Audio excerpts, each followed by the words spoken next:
पैसे गुंतवले, एवढ्याचा लॉस झाला. मी ह्या न्यूज वाचल्यानंतर माझं असं होतं की अरे मग नको घालायला ह्याच्यात. सामान्य माणूस हा विचार करतो की नको त्या वाटेला जायला. सर्वसामान्य लोकांना नाण्याची फक्त एकच बाजू दिसते, पण त्यानं ते का पैसे घालवले.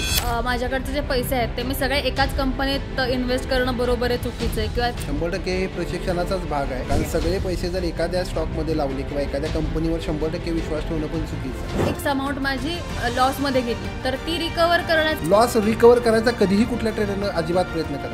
ज्या दिवशी तुम्ही मार्केटवर ॲग्रेशन दाखवाल त्या दिवशी तुमचा 5 पट लॉट फिक्स. तुमचा लॉस झाला आहे आणि मग त्याच्यातनं तुम्ही डील कसं केलं. जी 99.99% लॉस मेकिंग ट्रेडर आहेत ना, ते लॉसमधनं शिकत नाही. ते काय करतात, सकाळी अमाऊंट खूप प्रॉफिटमध्ये असते मस्त एकदम आणि मार्केट क्लोज होईपर्यंत ती एवढी लॉसमध्ये गेलेली असते. मग त्याच्याशी डील कसं करायचं. त्या ट्रेडरच्या मनामध्ये जी ग्रीड आहे ते ग्रीडच त्याला लॉसमध्ये घेऊन जाण्याचं मुख्य कारण आहे. तर सगळे ट्रेडर प्रॉफिटमध्ये. म्हणजे आता तुम्ही म्हणताय की सतत स्क्रीन समोर बसण्याने प्रॉब्लेम्स क्रिएट होऊ शकतात, पण मग आता अपॉर्च्युनिटी आली आहे हे मला कसं समजणार. स्टॉक मार्केट चालतं हे फक्त आणि डिमांड आणि सप्लाय, मागणी आणि पुरवठ्यावरच चालतं. जिथं मागणी असेल तिथं जाऊन खरेदी करा आणि जिथं विकाय सगळेजण विकतायत तिथं जाऊन विका. अल्गो ट्रेडिंग आणि मॅन्युअल ट्रेडिंग ह्या यातल्याच टर्म्स आहेत का. सर्वसामान्य लोकांना काय माहिती आहे की अल्गो ट्रेडिंग म्हणजे मला 2 लाख 4 लाख 5 लाख कॅपिटल आहे. आम्ही अशा स्ट्रॅटेजी डिझाईन केले ते 5,000 मध्ये अल्गो ट्रेडिंग चालू शकतो. स्ट्रॅटेजी जास्त महत्वाची आहे का सायकोलॉजी जास्त महत्वाची. Strategy 1%, psychology 99%.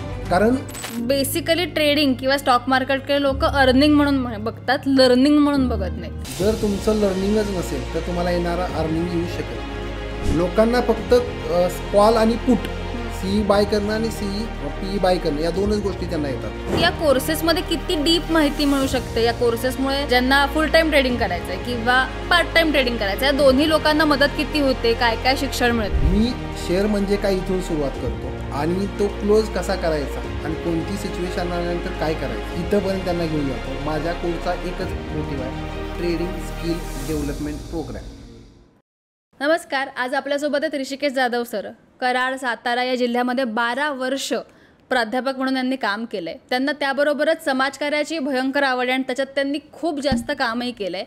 आणि समाजकार्य म्हणजेच समाजाला आर्थिकदृष्ट्या सक्षम कसं बनवायचं आणि त्याला त्यांच्याबद्दल संपूर्ण माहिती कशी प्रोव्हाइड करायची याच्यात ते काम करतात. फिस्कल फिट एज्युटेक हबच्या अंतर्गत 2026पर्यंत 30,000हून जास्त लोकांना शेअर मार्केटबद्दलचं पूर्ण ज्ञान देण्याचं एक काम आणि उद्दिष्ट त्यांनी डोळ्यासमोर ठेवून हे काम सुरू ठेवले. नमस्कार सर, तुमचं स्वागत आहे. ट्रेडिंग किंवा स्टॉक मार्केट हा अत्यंत सामान्य जनतेसाठी खूप इंटरेस्टिंग विषय म्हणून पण आहे, पण खूप भीतीचाही विषय म्हणून पण आहे. तर आता माझ्यासारखी लोक म्हणजे ज्यांना त्याच्याबद्दल इंटरेस्ट आहे पण पैसे घालायची भीती वाटते किंवा काय करावं कळत नाही किंवा नक्की ते स्टॉक मार्केट किंवा ट्रेडिंग म्हणजे काय हेच माहीत नाही आहे, तर ते साध्या शब्दात सामान्य जनतेला माझ्यासारख्या समजावून देऊ शकाल का तुम्ही. हां, डेफिनेटली मॅडम. विषय काय आहे माहीत आहे का, स्टॉक मार्केट ह्या विषयी मार्केटमध्ये एवढी निगेटिव्हिटी पसरवली गेलेली आहे की लोकांना त्याच्या चांगल्या गोष्टी दिसतच नाही. सगळ्यांना दिसतंय की पैसे गेलेले आहेत, पण बऱ्याच लोकांनी त्याच्यातून पैसे कमवलेले आहेत हे आजपर्यंत आपल्याला कोणी सांगितलेलं नाही आहे. कारण ह्या स्टॉक मार्केटचं प्रॉपर नॉलेज कुठं मिळतं, की नॉलेज सिटी कुठं आहे किंवा कुठं ते मला प्रॉपर मिळेल आणि ते प्रॉपर हे मिळेल असा कुठलाच सोर्स नाही. आणि गव्हर्नमेंटनं सुद्धा तशी एज्युकेशन सिस्टीम कुठं आणलेली नाही. त्यामुळं लोकांना कुठं जाऊन शिकायचं, कोण शिकवतो हा एक कुठं व्ह्यूज नाही आहे. त्यामुळे लोकांच्या मनामध्ये अज्ञानामुळे भीती आहे. जर लोकांना ते नॉलेज मिळालं प्रॉपर तर ही भीती नाही राहणार आणि चांगल्या पद्धतीने त्याच्यामध्ये लोक प्रॉफिट जनरेट करतात. आता मला तसं म्हणायला गेलं तर त्याबद्दल काहीच माहिती नाही आहे किंवा मी स्वतःहून कुठेतरी शिकायला हे आजपर्यंत गेलेलं नाही आहे. तर मला स्टॉक समजत नाही किंवा मला समजावून देण्यासाठी आपण म्हणजे मला स्टॉक समजावून देऊ शकाल का, की म्हणजे काय नक्की काय असतं त्याच्यात, काय पद्धती आहेत, कसं करतात. हे बघा, स्टॉक मार्केट अगदी साधी सोपी सिस्टीम आहे. तुम्ही महिला आहात, भाजी खरेदी करायला जाताना बार्गेनिंग करता की मला कुठं स्वस्त मिळेल. त्या पद्धतीनं समजा एका व्यापाऱ्याकडे नसेल तर दुसऱ्या व्यापाऱ्याकडे जाऊन खरेदी करता. तशीच सेम सिस्टीम आहे की स्टॉकच्या किमती तुम्हाला शोधायच्या आहेत. करेक्ट.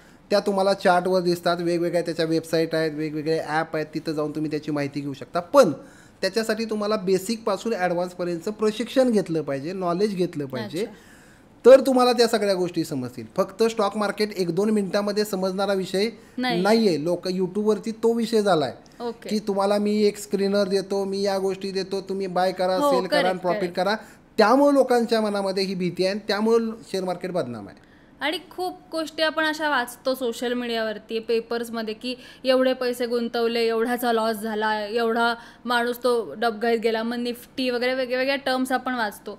हे कितपत अफेक्ट होऊ शकतं किंवा यांनी भीती पसरतीये का? किंवा आता मी ह्या न्यूज वाचल्यानंतर माझं असं होतं की अरे मग नको घालायला ह्याच्यात, किंवा सामान्य माणूस हा विचार करतो की नको त्या वाटेला जायला. बरोबर आहे तुमचं मॅम, की सर्वसामान्य लोकांना नाण्याची फक्त एकच बाजू दिसते, पण त्यानं ते का पैसे घालवलेत, त्याच्या चुका काय आहेत या कधी जगासमोर येत नाहीत, किंवा तो शेअर म्हणजे जो ट्रेडर आहे तो इतरांच्यापर्यंत शेअर करत नाही. असे जे मोठे मोठे लॉसेस झालेत ना, त्यांनी सगळे पैसे एका स्टॉकमध्ये लावलेले असणार आहेत किंवा एकाच ट्रेडमध्ये लावलेले असणार आहेत, त्यामुळे तो लॉस झालेला आहे. जर त्याच्याकडे प्रॉपर मनी मॅनेजमेंटचा प्लॅन असेल, रिस्क रिवॉर्डचा प्लॅन असेल, तर तो कधी लॉसमध्ये जाणार नाही. पण हे अर्धवट नॉलेज घेऊन जर काय केलेलं असेल तर हे 100% ते लॉसेसमध्ये जाणार. आता हे असंही असतं का ह्याच्यात की माझ्याकडचे जे पैसे आहेत ते मी सगळे एकाच कंपनीत इन्व्हेस्ट करणं बरोबर आहे, चुकीचं आहे, किंवा ते वेगवेगळ्या कंपनीत इन्व्हेस्ट करणं हे जास्त प्रॉफिटेबल आहे का? किंवा काय पद्धतीने इन्व्हेस्ट केले पाहिजेत, कुठे कसे मॅनेज करून इन्व्हेस्ट करायचं, ह्याचंही काही वेगळं असं प्रशिक्षणामध्ये येऊ शकतं का? 100% हे प्रशिक्षणाचाच भाग आहे. कारण सगळे पैसे जर एखाद्या स्टॉकमध्ये लावले किंवा एखाद्या कंपनीवर 100% विश्वास ठेवणं पण चुकीचं आहे. त्यामुळे तुम्ही तुमचं जे कॅपिटल आहे ते प्रॉपर 10 भागामध्ये डिवाईड करा किंवा 20 भागामध्ये डिवाईड करा, आणि ते सेक्टर वाईज वेगवेगळ्या कंपनीमध्ये इन्व्हेस्ट करा. म्हणजे एखादी सेक्टर जरी डाऊन गेलं किंवा एखादी कंपनी जरी डाऊन गेली तर तुमची 5% नाही तर 10% इन्व्हेस्टमेंट तिथं अडकणार असते. 90% जे कॅपिटल तुमचं सेफ आहे ते बाकीच्या कंपनीमधनं तो झालेला लॉस रिकवर होऊ शकतो. ओके. आणि पैसे रिकवर करणं ट्रेडिंगमधनं, आता माझा समजा की एक अमाऊंट माझी लॉसमध्ये गेली आहे, तर ती रिकवर करण्याचं माध्यम म्हणून मी ट्रेडिंगकडे बघू शकते. लॉस रिकवर करायचा कधीही कुठल्या ट्रेडरनं अजिबात प्रयत्न करायचा नाही. अच्छा. कारण ज्या दिवशी तुम्ही स्टॉक मार्केटमध्ये भांडाल मार्केटसोबत, कारण मार्केट हा हत्ती आहे आणि तुम्ही कुठेतरी मुंगी आहात, कारण बाहेर बसणारे करोडोचा प्रॉफिट घेऊन म्हणजे कॅपिटल घेऊन बसलेत, तुमचा 1000-10,000चे कॅपिटलनं त्याला काही फरक नाही पडणार. ज्या दिवशी तुम्ही मार्केटवर ॲग्रेशन दाखवाल त्या दिवशी तुमचा 5 पट लॉट फिक्स. त्यामुळे रिकवर करायच्या नादाला लागायचं नाही. जे काही चुका झालेत, का झाल्यात त्याचा शोध घ्या आणि त्या चुका परत करणार नाही याची खात्री घ्या. तुमचा लॉस जो आहे तो रिकवर व्हायला सुरुवात होईल. अच्छा. आता यात तुमचा पर्सनल कुठला असा अनुभव आहे का जिथे तुमचे पैसे गेलेत किंवा तुमचा लॉस झाला आहे आणि मग त्याच्यातनं तुम्ही डील कसं केलं? कारण लॉस ही खूप मोठी गोष्ट आहे आणि पैशांचा लॉसमधनं डील करणंच लोकांना सायकोलॉजिकलीच डील करणं खूप अवघड जातं. मग त्याच्यात डिप्रेशन वगैरे या गोष्टी होतात, आणि त्याच्यातनं तुम्ही वेगळी अशी कुठली गोष्ट शिकलायत का जी शेअर करू शकाल? मॅम, लॉस हा शेअर मार्केटच्या 5वीलाच पुजलेला आहे. जो ट्रेडर आहे ना त्याच्या 5वीलाच पुजलेला आहे. कारण स्टॉक मार्केटमध्ये पहिला येतो लॉस आणि नंतर प्रॉफिट येतो. मग जर लॉस झाला नाही तर तो ट्रेडर शिकणार नाही. आणि जी 99.99% लॉस मेकिंग ट्रेडर आहेत ना ते लॉसमधनं शिकत नाहीत. ते काय करतात, हिथनं लॉस होतोय तर दुसरी स्ट्रॅटेजी, दुसरी नाही तिसरी, एका स्ट्रॅटेजीवरती कधी ते 1000 ट्रेड नाहीत घेतलेले, 1000 स्ट्रॅटेजीवर 1000 ट्रेड करून लॉस केलेले आहेत. त्यामुळं जर मला त्यातनं रिकवर व्हायचं असेल तर मला बॅक टेस्टिंगशिवाय पर्याय नाही. आणि मी ज्या चुका करतोय त्या डेली कागदावर येणं गरजेचं आहे. त्याला जर्नलायझिंग करणं गरजेचं आहे, त्याचं रोज वाचन होणं गरजेचं आहे, त्याचं ॲनालिसिस होणं गरजेचं आहे. तर ती व्यक्ती त्यातनं उभारू शकते. आणि माझ्या बाबतीत जर सांगायचं झालं तर लॉसनं मला काय शिकवलं, तर सुरुवातीच्या काळामध्ये मी खूप लॉसेस केलेत. एवढे लॉसेस केलेत की मला कॅपिटलच नव्हतं ट्रेडिंग करायला. नॉलेज होतं, सगळ्या गोष्टी होत्या, पण कॅपिटल नसल्यामुळे करणार काय? आणि ट्रेडरचं सगळ्यात मोठं शस्त्र आहे कॅपिटल. कॅपिटल हा तुमचा राजा आहे, त्या राजाला जिवंत ठेवा तर तुम्ही स्टॉक मार्केटमध्ये जिवंत राहू शकता. मी एका ट्रेडमध्ये 15 मिनिटात 3 लाख रुपये घालवलेत. बापरे, अरे बापरे. आणि त्यावेळेस मी 3 दिवस झोपलोच नव्हतो. आणि तेच सांगतो की 1 वर्ष मला ट्रेडिंगला कॅपिटलच नव्हतं. मग या ज्या काही मी चुका केल्या त्या बाकीच्यांनी करू नयेत, हा माझा त्या पाठीमागचा उद्देश आहे. करेक्ट. अशाही गोष्टी ऐकण्यात आल्यात, वाचण्यात आल्यात की सकाळी अमाऊंट, एखाद्या ट्रेडरची सकाळी अमाऊंट खूप प्रॉफिटमध्ये असते मस्त एकदम, आणि मार्केट क्लोज होईपर्यंत, त्याच दिवशी मार्केट क्लोज होईपर्यंत ती एवढी लॉसमध्ये गेलेली असते की मग त्यातली तफावत ही एवढी मोठी असते की आमच्यासारख्या सामान्य जनतेला ते फार भीतीदायक होतं की अरे एकाच दिवसात एवढा फरक पडतो, मग त्याच्याशी डील कसं करायचं, मग त्याच्याबद्दल वेगळं कोणाशी चर्चा करायची असते का, किंवा काय त्याच्याबद्दल छोट्या छोट्या गोष्टी ज्या आपण लक्षात घेतल्या पाहिजेत, तर अशा काय आहेत का? सकाळच्या फेजमध्ये मार्केटला मुवमेंट चांगले असतात आणि जर मी जो ट्रेड घेतलाय तो माझ्या बाजूनं असेल तर मी तिथं प्रॉफिटच घेतो. करेक्ट. पण राहिलेल्या वेळेमध्ये मला काहीतरी ट्रेड करायचेच आहेत, मोकळा वेळ जायचाच नाही. मग मी काय करतो, अजून एक ट्रेड घेतो. 5,000 आलेत ना, त्याच्यात मी समाधानी नाही आहे, मला त्या 5,000चे 50,000 एका दिवसातच करायचे. या भावनेनं मी अजून ट्रेड घेतो. मग तिथं कुठंतरी 7,000वर प्रॉफिट जातो. त्यावेळेस तरी मी गप्प बसायचं नाही, मला वाटतं की अजून याचे 10 करूया, आज दिवस आपल्या बाजून आहे. मग एखादा कुठला तरी ट्रेड काय होतो, 7,000वरून 4,000वर प्रॉफिट येतो, 3,000 लॉसमध्ये जातो. आता म्हणतो की 5,000 होते तेवढे करूया आणि आपण बाहेर पडूया. परत ते 5,000 करायला जातो, परत 1,000वर येतात. आता म्हणतो की राहू दे 4,000 करूया आणि बाहेर पडूया. मग त्या ॲग्रेशनमध्ये अजून तो 2,000 मायनस जातो. म्हणतो की आता कॉस्ट टू कॉस्ट तरी बाहेर पडू, म्हणून परत ट्रेड करतो. आणि हे त्याचं चक्र चालू राहतं जोपर्यंत ती मार्केट संपत नाही तोपर्यंत. बापरे.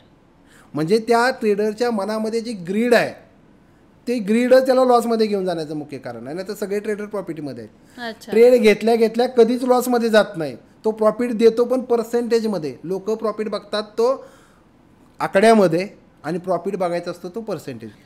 सर मग फुल टाईम ट्रेडिंग जे करत असतात लोक, की लोक सांगतात की हो मी फुल टाईम ट्रेडर आहे, मग ते मिथ आहे का, किंवा ह्या खोट्या गोष्टी पसरवल्या जात आहेत का? मॅम 100% सगळे ट्रेडर फुल टाईम ट्रेडरच आहेत. अच्छा. त्यांना काय वाटतं, ट्रेडिंग म्हणजे सकाळी 9:15ला मार्केट ओपन होतं, त्या वाजल्यापासून 3:30 वाजेपर्यंत मला स्क्रीनसमोर बसायचं आहे, म्हणजे मी फुल टाईम ट्रेडिंग करतो. ॲक्च्युली ट्रेडिंगची ती लँग्वेज नाही. ज्यावेळेस अपॉर्च्युनिटी येईल त्यावेळेस ट्रेडिंग करा. आणि जेवढे 99% लॉसमध्ये जाणारे कार्यकर्ते आहेत ना, ते सकाळी 9:15 ते 3:30 स्क्रीन समोरच असतात, म्हणूनच लॉसमध्ये जातात. त्यामुळे फुल टाईम ट्रेडिंग करणं धोकादायक आहे.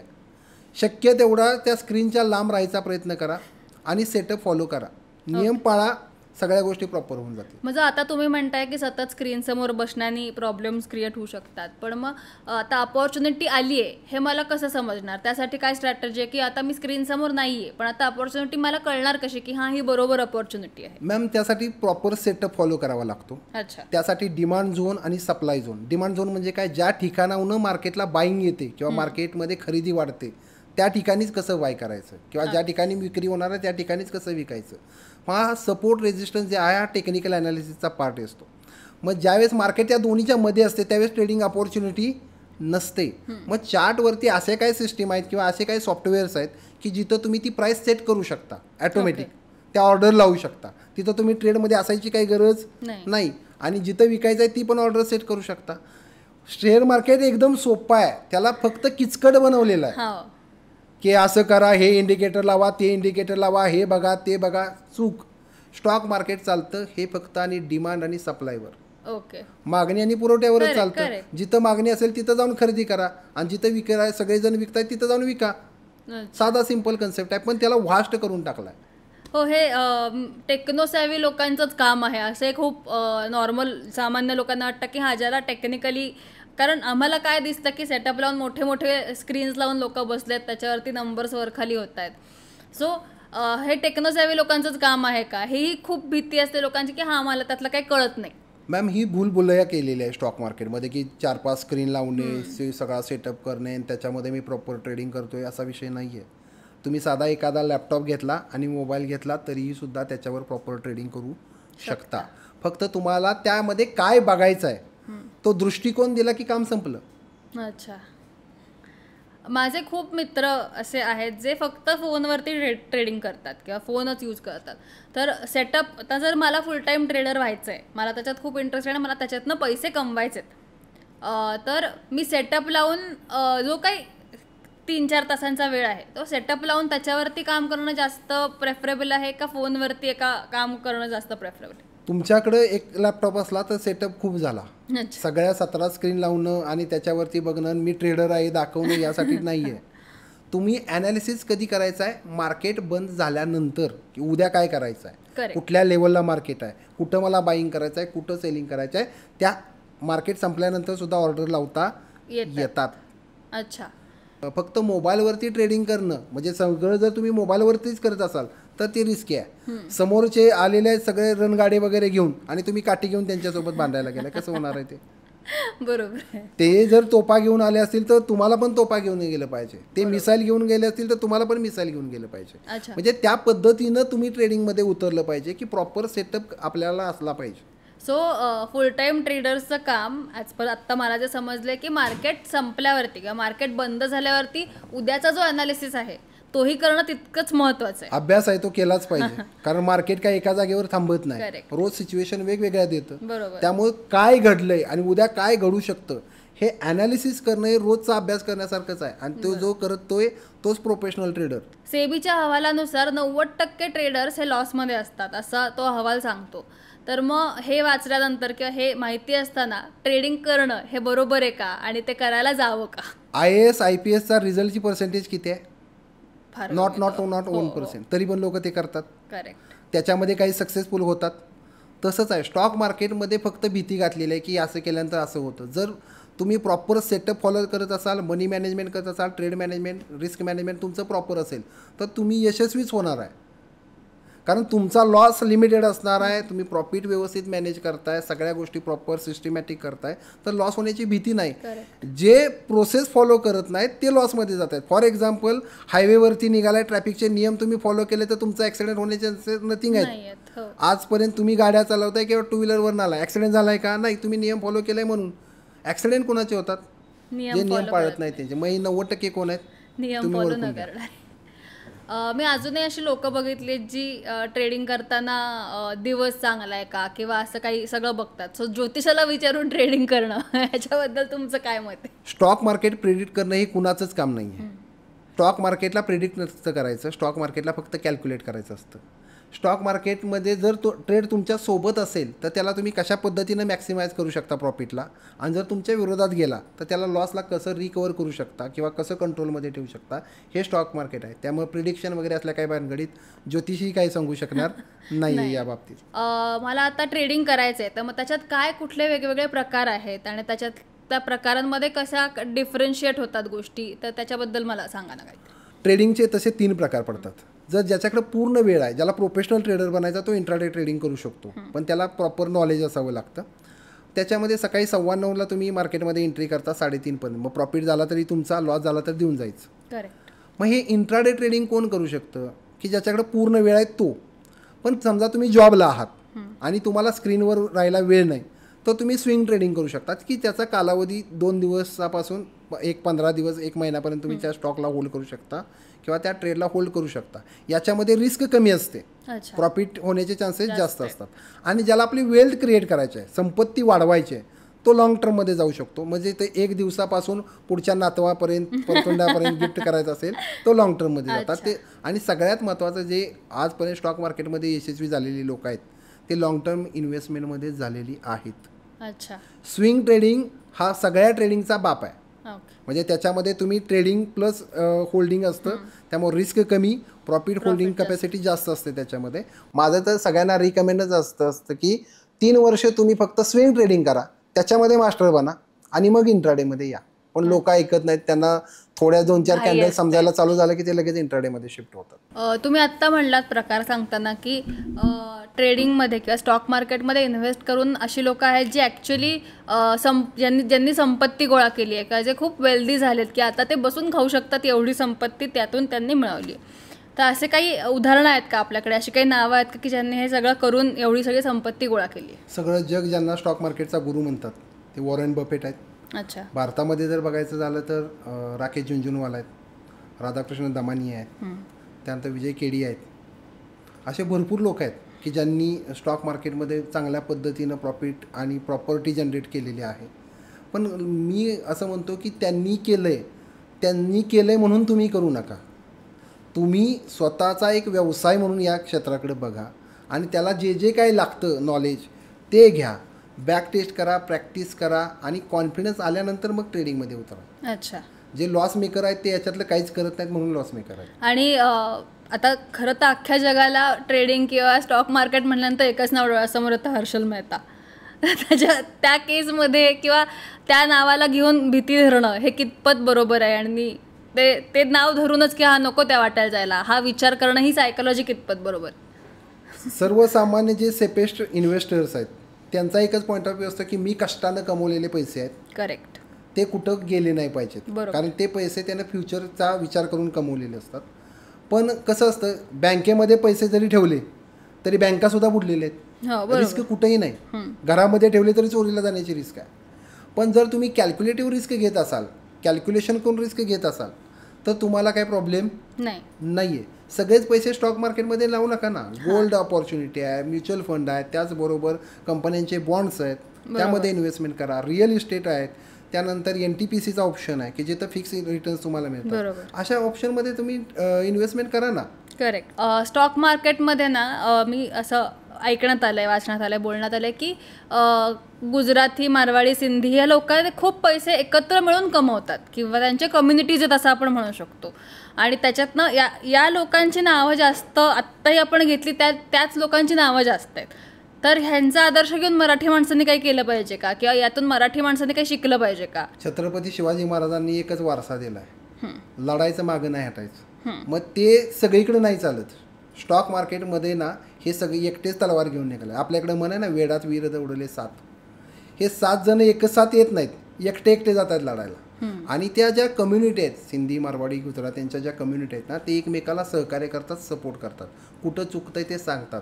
मग यासाठीच आपण कम्युनिटी कन्सेप्ट हा घेतला आहे. आणि आर्थिक साक्षर समृद्ध महाराष्ट्र अभियान 2022 पासून आपण सुरू केलं. आणि त्या अंतर्गत 15,000पेक्षा जास्त मराठी बांधवांना मोफत शेअर मार्केटचं प्रशिक्षण 21 दिवसाचं आम्ही द्यायचा प्रयत्न केला. पण लोकांना फुकटची किंमत नाही किंवा शिकण्याची इच्छाच नाही. त्यामुळे लोक हे मला लय कळतं, मला सांगायची गरज नाही. म्हणजे ते म्हणतात, एक डायलॉग आहे ना, मैं झुकेगा नाही साला. ती सिच्युएशन मराठी माणसाची आहे. त्यामुळे लॉसमध्ये जात आहे. माझी सगळ्यांनाच अपील आहे की कम्युनिटीमध्ये या, कम्युनिटीमध्ये राहा, जे काही चुका होत आहेत त्या सुधारा आणि एकमेकांच्या सल्ल्यानं ट्रेडिंग करा. जशी सिंधी, मारवाडी स्वतःचे पैसे कमी वापरतात आणि दुसऱ्यांचे पैसे घेऊन जातात, म्हणजे सगळ्यात जास्त लॉस मेकर हे महाराष्ट्रातले आहेत. आणि प्रॉफिट मेकर ही तिघच घेऊन जातात. सो जे आपल्याला शिकवलं जातं की आपण म्हणतो की आपलं खावं आपल्या मांडीआड खावं, किंवा लॉस झाला तर कोणी तोंडवर करून सांगत नाही, आणि फायदा झाला असेल तर सांगू नका, त्यांची नजर लागेल, किंवा ते आपल्याला कॉपी करायला लागतील, किंवा तेही माझ्याबरोबर करायला लागतील. हे इथे उपयोगाचं नाही आहे. हे तुम्ही जितकं स्प्रेड कराल, जितकं लोकांना सांगाल, जितकी तुम्ही एकत्र लोक जमवाल, तितकं तुम्हाला जास्त प्रॉफिटेबल आहे असं तुम्हाला म्हणायचं. हाच पॉईंट ऑफ व्ह्यू घेऊन आपण 2026चं विजन ठेवलेलं आहे की डिसेंबर 2026 पर्यंत आपल्याला कमीत कमी 50,000 लोक मराठी ट्रेडरची कम्युनिटी बनवायची आहे की त्या कम्युनिटीमध्ये सगळ्याच गोष्टी शेअर होतील. लॉस झाला तर का झाला, प्रॉफिट झाला तर का झाला, त्याच्या पाठीमागची कारणं, जे काही सिस्टीम आहे ती का, कशामुळं, हे सगळं तिथं शेअर होईल. आणि त्यामुळं एक काय होईल, विनिंग प्रोबॅबिलिटी वाढेल. आणि सगळ्यात महत्त्वाचं म्हणजे एकत्रची ताकद खूप मोठी आहे. आणि ती ताकद आपल्याला दाखवायची आहे किंवा कुणाशी स्पर्धा वगैरे नाही करायचं. आपला पैसा वाढला पाहिजे. कसा वाढेल त्यासाठी एक मराठी लोकांची, मराठी ट्रेडरची कम्युनिटी बनवण्याचा आपला प्रयत्न आहे. क्या बात आहे, बरोबर आहे. ॲल्गो ट्रेडिंग आणि मॅन्युअल ट्रेडिंग ह्या यातल्याच टर्म्स आहेत का? 100%. अच्छा. आता मगाशीच मी तुम्हाला उदाहरण दिलं की समोरचा मिसाईल घेऊन आलाय, तोफा घेऊन आलाय, तुम्हाला पण त्या पद्धतीनं जाणं गरजेचं. बरोबर. आता मार्केटमध्ये मुवमेंट एवढ्या फास्ट होतात, विदिन सेकंदमध्ये मार्केट जंप करतं, 100-200 पॉईंटची मुवमेंट देतं. मग त्या मुवमेंट कॅप्चर करणं मॅन्युअली पॉसिबल नाही. मला बाय करायचं असेल तर मला तिथं क्वांटिटी टाकली पाहिजे, प्राईस टाकली पाहिजे, मग मला बाय प्रेस केलं पाहिजे, मग ऑर्डर प्लेस होणार. मग अल्गो ही एक आधुनिक काळातली अत्याधुनिक टेक्नॉलॉजी आहे. ती विदिन सेकंदमध्ये बाय सेल करून पण मोकळं होतं. मग समोरच्याकडं तो सेटअप तो आहे आणि तुम्ही मॅन्युअली ट्रेडिंग करताय, त्यामध्ये तुमचे लॉसेस होण्याचे चान्सेस आहेत. त्यामुळं सर्वसामान्य लोकांना काय माहिती आहे की अल्गो ट्रेडिंग म्हणजे मला 2 लाख, 4 लाख, 5 लाख कॅपिटल लागतं. आम्ही अशा स्ट्रॅटेजी डिझाईन केले त्या 5,000 मध्ये अल्गो ट्रेडिंग चालू शकतो. 5,000 असतील तरी अल्गो ट्रेडिंग चांगल्या पद्धतीनं काम करतं. ते कसं आहे, काय आहे ते आपण आपल्या कोर्सेसमध्ये लोकांना शिकवतो. अच्छा. आणि आता सध्या AIचा जमाना आहे असं आपण म्हणतो की आर्टिफिशियल इंटेलिजन्सनी खूप गोष्टी बदलत आहेत, मदत होती आहे लोकांना काम करायला. तर याचा उपयोग हा ट्रेडिंगमध्ये करता येऊ शकतो का? बट अगेन अजून एक मला त्याच्यात सब क्वेश्चन असं आहे की AIवरती किती रिलाय राहू शकतो, कारण ह्याच्यातनं खूप पैसे इन्व्हॉल्ड आहेत आपले. सो AIवरती रिलाय होऊन आपल्याला प्रॉफिट कमवता येऊ शकतं का, आणि त्याचा लॉसची शक्यताही आहे का? हे सगळंच मला एकदा समजेल. माणूस हा इमोशनल आहे. बरोबर. तो भावनेच्या आधारे येऊन निर्णय घेऊ शकतो आणि तो चुकू शकतो. AI ही एक सिस्टीम आहे, त्याला कुठल्या भावना नाही आहेत. तो असं झालं तर तसंच करेल, तसं झालं तर असंच करेल. त्याला जी काय आपण कमांड देईल त्या पद्धतीने तो काम करतो. बरोबर. आता लोक AIचा वापर स्टॉक मार्केटमध्ये वर जाईल काय खाली जाईल याच्यासाठी करतात. अच्छा. मार्केटच्या चार्ट अनालिसिस करून त्याच्यावरती ते AI अप्लाय नाहीत करत. ते फक्त सांगतात आज निफ्टी वर जाईल का खाली जाईल ते सांग. मग या सांगतं काय सांगू शकत नाही, किंवा ते जे सांगेल ते करतं. आपण एक असं इंडिकेटर इंट्राडेसाठी डेव्हलप केलं आहे की जे लाईव्ह मार्केटमध्ये बाय सेल सिग्नल देतं, मार्केटचं चार्टचं ॲनालिसिस करून, की तो अगोदर सिग्नल देतं. मार्केटवर जाणार असेल तर बाय, खाली जाणार असेल तर सेल, म्हणजे ग्रीन असेल तर बाय, रेड असेल तर सेलचं सिग्नल देतं. त्याचबरोबर लॉंग टर्म इन्व्हेस्टमेंट करायचे असेल तर इन्व्हेस्टोब्लास्ट नावाचं आपण AI इंडिकेटर डिझाईन केलं आहे. स्विंग ट्रेडिंग करायचं असेल तर स्विंगोब्लास्ट नावाचं AI इंडिकेटर डिझाईन केलं आहे. ते आपण आपल्या विद्यार्थ्यांना देतो. म्हणजे अगदी 5वीच्या मुलाला जर त्या स्क्रीनसमोर बसवलं आणि हा हिरवा आलं की हे बटन दाब आणि लाल आलं की हे बटन दाब, तरी सुद्धा तो ट्रेडिंग करू शकतो. एवढं ट्रेडिंग आपण सिंपल प्रॉफिट ट्रेडिंग करू शकतो. प्रॉफिट ट्रेडिंग, क्या बात. फक्त त्याच्यामध्ये त्यानं तेवढं पेशन्स फॉलो केले पाहिजे. ट्रेड मॅनेजमेंट, मनी मॅनेजमेंट आणि रिस्क मॅनेजमेंट फॉलो केलं ना, त्याच्यामध्ये तो प्रॉफिटेबल बनू शकतो. मला ट्रेड मॅनेजमेंट, मनी मॅनेजमेंट आणि रिस्क मॅनेजमेंट हे जरा इलॅबोरेटिव्हली सांगा. ट्रेड मॅनेजमेंट म्हणजे काय, मी बाय केल्यापासून सेल करेपर्यंतचा जो कालावधी आहे तो मी कसा मॅनेज करतोय. अच्छा. फॉर एक्झाम्पल, प्लसमध्ये आल्यानंतर मी उड्या मारणं उपयोगाचं आहे का? नाही. लॉसमध्ये गेला म्हणून डोकं देऊन बसणार आहे का? प्लसमध्ये जर मी असेल तर तो प्रॉफिट मला सेफ आणि सिक्युअर करता येईल यासाठी मला ट्रेलिंग एसेल केलं पाहिजे. म्हणजे माझी जी काही प्रॉफिट आहे तो बुक करत करत मला पुढे गेलं पाहिजे. करेक्ट. आणि जर मी लॉसमध्ये असेल तर मी लॉसमध्ये काच निघालोय, तर मला इथं माझं मनी मॅनेजमेंट बसतंय का, माझी 1% डेलीची रिस्क आहे ती इथं फुलफिल होते का, होत नसेल तर मला पोझिशन तिथं काटणं गरजेचं आहे. आणि जर असेल तर मी ती पोझिशन होल्ड करू शकतो. म्हणजे हे जे ट्रेड घेतल्यापासून तो ट्रेड क्लोज करेपर्यंत माझ्या मनामध्ये जे काही चाललेलं आहे ते सिस्टमॅटिक वेनं ठेवणं म्हणजे याला ट्रेड मॅनेजमेंट म्हणायचं. अच्छा. मनी मॅनेजमेंट म्हणजे काय, माझं कॅपिटल किती आहे, 1 लाखाचं कॅपिटल आहे तर माझी दिवसाची रिस्क किती आहे, 1000. मग ती जर 1999ला जात असेल तरी पण मी ट्रेड क्लोज करणार नाही. ज्यावेळेस 1000 होईल त्यावेळेस तो ट्रेड ऑटोमॅटिक क्लोज होऊन जाईल. अच्छा. म्हणजे खाली आलाय म्हणून एक तर माझं काय असेल टार्गेट, मला 1000 रुपये मार्केटला द्यायचेत नाही तर 2000 रुपये घ्यायचे. याच्यामध्ये काही होईल मला देणं घेणं नाही. एक तर टार्गेट हिट नाही तर एसएल हिट, याला म्हणायचं मनी मॅनेजमेंट किंवा ट्रेड मॅनेजमेंट. आणि रिस्क मॅनेजमेंट म्हणजे काय की 1000च्या पुढे मला जायचंच नाही. ओके. म्हणजे 1000 माझं जर लॉस असेल तर त्याच्या पुढे मला दिवसात ट्रेड करायचाच नाही, म्हणजे ओव्हर ट्रेडिंग थांबलं. साधा सिंपल कन्सेप्ट. ओव्हर ट्रेडिंगमुळे लॉस होण्याची शक्यता जास्त असते. सगळे जे लॉसेस आहेत ते ओव्हर ट्रेडिंगमुळेच होतात. की मला जास्त पाहिजे आणि झालेला लॉस रिकव्हर करण्यासाठीच ओव्हर ट्रेडिंग केलं जातं, किंवा हा प्रॉफिट मॅक्सिमाइज करण्यासाठी ओव्हर ट्रेडिंग केलं जातं. माझं तर एक सांगणं आहे की जर प्रॉपर सेटअप असेल तर जर प्रॉफिटेबल जे ट्रेडर आहेत ते महिन्याला फक्त 4 ते 5 ट्रेड घेतात. ते फक्त बघत असतात मार्केट कुठल्या लेवलला येते, ट्रेड नाहीत करत. अनालिसिस म्हणजे सगळ्यात यशस्वी ट्रेडर कुणाला म्हणायचं, जो स्क्रीन समोर आहे पण ट्रेड घेत नाही, त्याच्या सेटअपमध्ये आल्याशिवाय त्याला ट्रेडर म्हणायचं. आणि हे जे सगळे येतात ना सकाळी 9:15 ते 9:30 त्याला गॅम्बलर म्हणायचं. तुम्ही मला हे विचारायचं होतं अजून की तुम्ही जे प्रशिक्षण देता, तुम्ही जे शिकवता त्याच्यात मग ही ग्रीड मॅनेज करणं, हा फोमो मॅनेज करणं, हे सगळं शिकवता का? की या 2 महत्त्वाच्या गोष्टी आहेत ज्या तुम्हाला लॉसमध्ये नेऊ शकतात, तर हे कसं, ह्याच्याशी कसं डील करायचं आहे तुम्ही शिकवता का? मी पहिल्यांदा एकच सांगतो, जर सेटअपमध्ये आला तरच घ्यायचा, नाहीतर घ्यायचा नाही. आणि मी ज्यावेळेस आमचं रिव्ह्यू सेशन असतं त्यावेळेस विचारतो की हा ट्रेड का घेतला. ज्यावेळेस त्याचं उत्तर असं येतं मला वाटलं, तिथं त्याचा विषय संपला. म्हणजे वाटून उपयोग नाही. तो सेटअपमध्ये असेल, सिस्टीममध्ये असेल तरच घ्या. त्यामुळे त्यांचं ते कंट्रोल होतं ॲटोमॅटिक. कारण मी बोलताना खूप रॅशली बोलतो, म्हणजे त्यामुळे ते जरा दबकूनच असतात. कारण मी जसं विद्यार्थ्यांना शाळेत शिक्षक रागवतात त्या पद्धतीने मी त्यांना रागवतो. त्यामुळं जे काय ओव्हर ट्रेडिंग आहे तर ते आमच्या विद्यार्थ्यांच्या बाबतीत होतच नाही, आणि ते जर असतील तर माझ्यासमोर येतच नाही. तुम्ही इतके वर्ष जे प्राध्यापक म्हणून काम केलंय त्याचा ह्याच्याशी खूप फायदा होत असेल ना तुम्हाला? 100%. कारण मी जरी कॉलेजमध्ये होतो तरी पण मी कडक शिक्षकच म्हणून होतो. मी विद्यार्थ्यांना जो होमवर्क द्यायचो, मला या तारखेला पूर्ण पाहिजे, मी अगदीमध्ये काहीच विचारायचं नाही, त्या दिवशी जायचं आणि मारायचं. अरे बापरे. म्हणजे या पद्धतीने, म्हणजे मला डिसिप्लिनमध्ये राहायला आवडतं. करेक्ट. त्या डिसिप्लिनमध्ये राहिला तर तुम्हाला कोणी काहीच करू शकत नाही. किंवा आणि ट्रेडिंग आणि स्टॉक मार्केटमध्ये पण डिसिप्लिन ही खूप महत्त्वाची टर्म आहे असं म्हणतात, हे बरोबर आहे ना? म्हणजे ह्याच्यानेच तुम्हाला स्टॉक मार्केटमध्ये यशस्वी होण्याचा पहिलाच मंत्र आहे डिसिप्लिनमध्ये राहा. अच्छा. त्याच्याशिवाय काही नाही, दुसरं कुठली स्ट्रॅटेजी तुम्हाला काय वाचवू शकत नाही, काय नाही. डिसिप्लिनमध्ये राहिला ना तुम्ही प्रॉफिटमध्ये आला. क्या बात. अजून मी 2 टर्म्स, ग्रीन कॅन्डल आणि रेड कॅन्डल, ह्या टर्म्स मी ऐकल्या वाचल्यात, तर मला त्याच्याबद्दल काहीच माहीत नाही आहे. तर ते सांगू शकाल का? स्टॉक मार्केटमध्ये सगळं काम चालतं ते चार्टवरती. ग्रीन कॅन्डल म्हणजे काय, तुम्ही आनंदी, म्हणजे ट्रेड तुमच्या बरोबर आहे, म्हणजे ते आनंदाश्रू असतात. अच्छा. आणि रेड कॅन्डल म्हणजे कुणाचं तरी दुःख आहे, ज्यानं ट्रेड घेतलाय तिथनं मार्केट खाली पडत आहे. मग त्या कॅन्डलकडे बघताना आनंदची कॅन्डल आणि दुःखाची कॅन्डल म्हणून बघा. त्याच्या पाठीमागची सायकोलॉजी काय आहे ते चेक करा. फक्त कॅन्डल ग्रीन झाले म्हणून त्याच्यामध्ये बाईंग करणं आणि रेड झाले म्हणून त्याच्यामध्ये सेलिंग करणं, याला ट्रेडर नाही म्हणत. त्या ट्रेडची ती कॅन्डल का बनल्या, त्याच्या पाठीमागची सायकोलॉजी, त्याच्यामध्ये स्मार्ट मनी कन्सेप्ट, म्हणजे जे इन्स्टिट्यूशनल ट्रेडर आहेत त्यांचा पॉईंट ऑफ व्ह्यू काय आहे. कारण मार्केटमध्ये चार्ट बनत नाही, ते बनवतात. ओके. तयार करतात, तो बनत नाही ऑटोमॅटिक. कारण ती सिस्टीम आहे जी स्मार्ट मनी कन्सेप्ट, ही सर्वसामान्य ट्रेडरला काहीच माहीत नाही. सर्वसामान्य ट्रेडरला फक्त शिकार कसं बनायचं याचं नॉलेज दिलं जातं.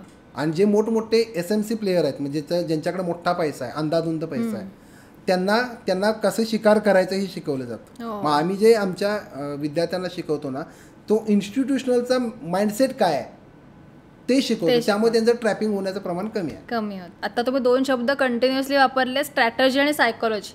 त्या दोन्ही गोष्टी ट्रेडिंगमध्ये खूप महत्त्वाच्या आहेत का, की त्या दोन्ही गोष्टी किती प्रमाणात महत्त्वाच्या आहेत? स्ट्रॅटर्जी जास्त महत्त्वाची आहे का सायकोलॉजी जास्त महत्त्वाची? Strategy 1%, psychology 99%. बापरे. कारण तुमची स्ट्रॅटेजी ही 50% ॲक्युरेटच असते. तुम्ही एखाद्या 5वीच्या पोराला किंवा 5 वर्षाच्या पोराला जरी आणून बसवलं, स्टॉक वर जाणार आहे का खाली जाणार, ती एकच उत्तर दिलं, वर जाईल नाही तर खाली जाईल. झालं, इथंच 50% ॲक्युरसी आहे. स्ट्रॅटेजी म्हणजे ॲक्युरसी मॅटर नाही करत. मॅटर करते ते रिस्क रिवॉर्ड रेशिओ मॅटर करतो. की तुम्ही 10 रुपयाची रिस्क घेत असाल तर मार्केटकडनं कमीत कमी 2% म्हणजे 10 रुपयाची रिस्क आहे तर तुमचा कमीत कमी प्रॉफिट हा 20 रुपयेच पाहिजे, तर तुम्ही मार्केटमध्ये टिकू शकता. लोक काय करतात, 10 रुपयाची रिस्क घेतात आणि प्रॉफिट 5 रुपये दिसला की एक्झिट करतात. आणि ज्यावेळेस लॉसमध्ये असतात त्यावेळेस 10 रुपयाची रिस्क लॉस होतोय म्हणून ते खाली शिफ्ट करतात. आता नको 10 रुपये द्यायला, 20 रुपये खाली जाऊ, परत खाली जाऊ. लोक प्रॉफिट फक्त दिसला की काढून टाकतात, म्हणजे समजा 10 रुपये दिसले की एक्झिट करतात. पण लॉसकडे 100 रुपये झाला तरी बघत बसतात. का बघत बसतात? त्यांनी अगोदर ठरवलेलंच नसतं की मला मार्केटला द्यायचं आहे किती. म्हणजे मला तर एकच सांगायचं आहे की ट्रेडमध्ये एंट्री करण्याच्या अगोदर तुमचा जर स्टॉप लॉस डिफाईन नसेल, म्हणजे मार्केटला तुम्ही किती देणार आहे हे निश्चित नसेल, तर त्या ट्रेडमध्ये जाऊच नका. पहिलं तर तुम्हाला तुमचा लॉस बघायला पाहिजे किती होणार आहे, आणि त्यानंतर तुमचं टार्गेट हा नंतरची गोष्ट.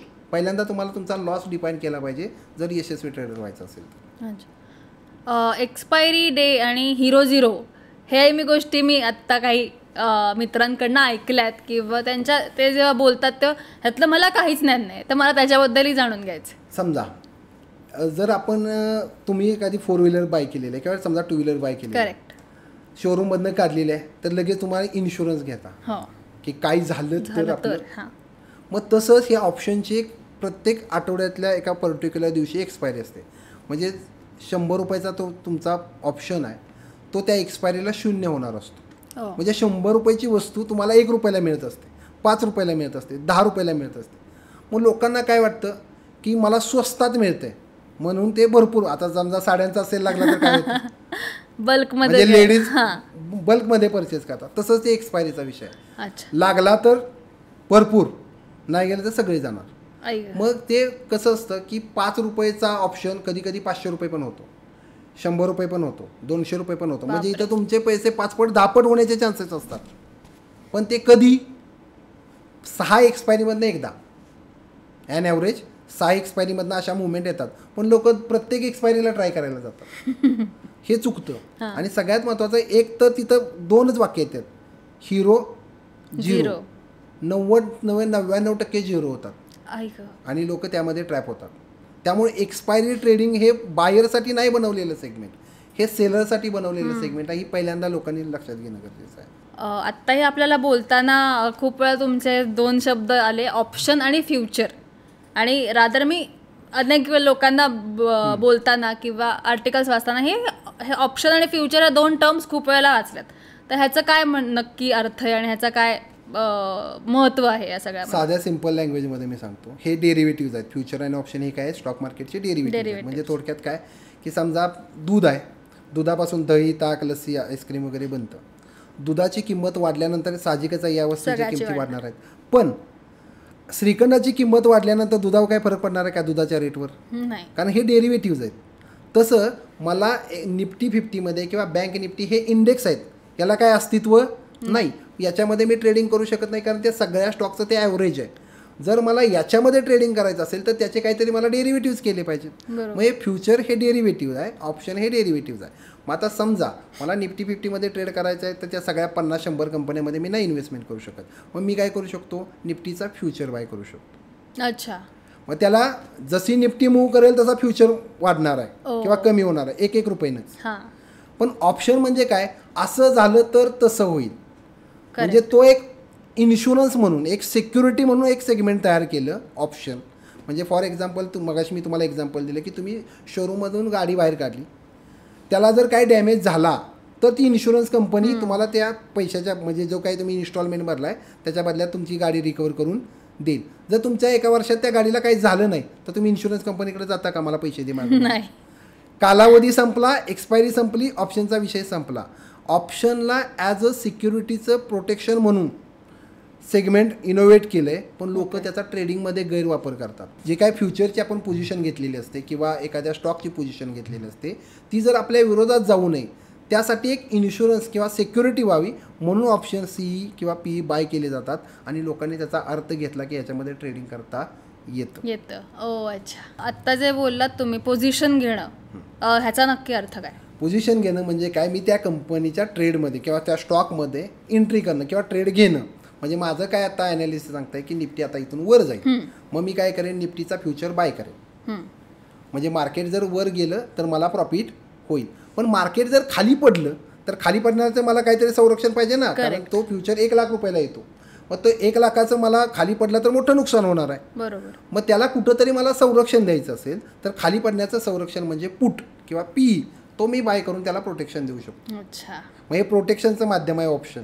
ओके. आणि पोझिशन म्हणजे ट्रेड घेणं. अच्छा. मला जे काही समजलं याच्यातनं की पेशन्स खूप महत्त्वाचं आहे का या सगळ्यामध्ये, की तुम्हाला जर आता माझं लॉंग टर्म फ्युचर प्लॅन्स आहे की मला ह्याच्यातनं वेल्थ गोळा करायचे माझ्या फ्युचरसाठी, माझ्या मुलांच्या फ्युचरसाठी, माझ्या पुढच्या जनरेशनच्या फ्युचरसाठी, त्याच्यामध्ये पेशन्स किती महत्त्वाचा रोल प्ले करतं? पेशन्स म्हणजे काय, समजा तुम्ही आंब्याचं झाड लावलं आहे आज, तर फळे खाण्यापर्यंत तुम्हाला पेशन्स ठेवले पाहिजे. जर रोज तुम्ही उपटून बघितलं किती मुळं वाढली आहेत तर मग ते उपयोग नाही. बरोबर.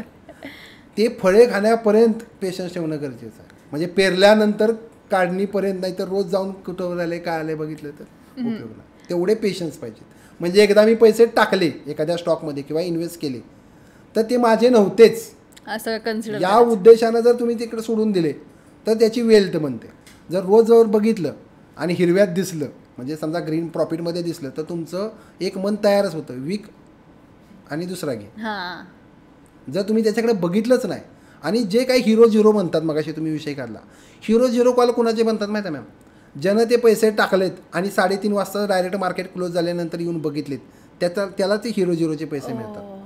5 रुपयाचं 10 रुपये झाले ना, ते सगळे ट्रेडमधनं एक्झिट होतात. कारण लोकांना प्रॉफिट पचवता येत नाही, पेशन्स नाहीत लोकांना प्रॉफिट होल्ड करून ठेवायचे. करेक्ट. त्यामुळे ते मोठी मुवमेंट 500 पॉईंटची ती 200 पॉईंटची मुवमेंट कोणीही कॅप्चर करत नाही. एकच कॅप्चर करतो, जो त्या स्क्रीनसमोर नसतो.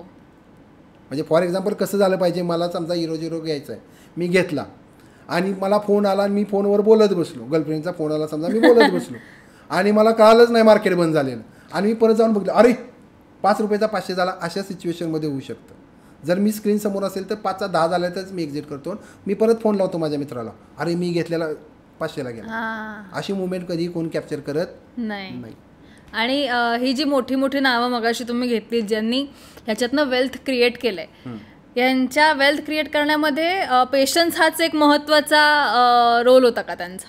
पेशन्सच होता, दुसरा काहीच नाही. की तुम्ही पैसे टाकल आणि तुम्ही विसरून गेला, तुम्ही तुमचं आयुष्य जगताय. लॉंग टर्म इन्व्हेस्टमेंट म्हणजे पैसे टाकणे आणि विसरून जाणे, ते आपले नाहीतच. करेक्ट. आणि असंही मी ऐकलंय की तुम्हाला कधी त्याच्यातनं बाहेर पडणं हेही समजणं खूप महत्त्वाचं आहे.